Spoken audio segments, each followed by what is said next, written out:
আমার পড়ালেখা করার জন্য এমন একটা রুম দরকার, যেখানে কোনো খাট থাকবে না, কোনো বালিশ কাতা থাকবে না, কোনো internet, mobile, TV, radio, guitar, গল্পের বই, রং করার সামগ্রী থাকবে না, কোনো আয়না থাকবে না। এমন একটা ল্যাপটপ থাকবে, যেটায় গান শোনা, মুভি, সিরিজ দেখা, ফেসবুক চালানোর কোনো অপশনই নাই। রুমে কোনো জানালা থাকবে না। ঘন্টার পর ঘন্টা বসে আকাশ, গাছপালা দেখার কোনো সুযোগ থাকবে না। এমন একটা চেয়ার থাকবে, যেটা আমার ব্রেইনের কার্যবিধি ডিটেক্ট করতে পারবে। আমি পড়ালেখা বাদ দিয়ে দুনিয়ারই চিন্তায় মগ্ন হলে চেয়ার আমাকে ইলেকট্রিক শক দিবে।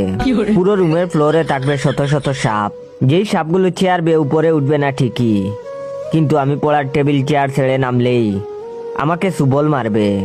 এমন একটা রুম ছাড়া পরীক্ষায় ভালো রেজাল্টের কোনো সম্ভাবনা আমি দেখছি না। No, no, no, no.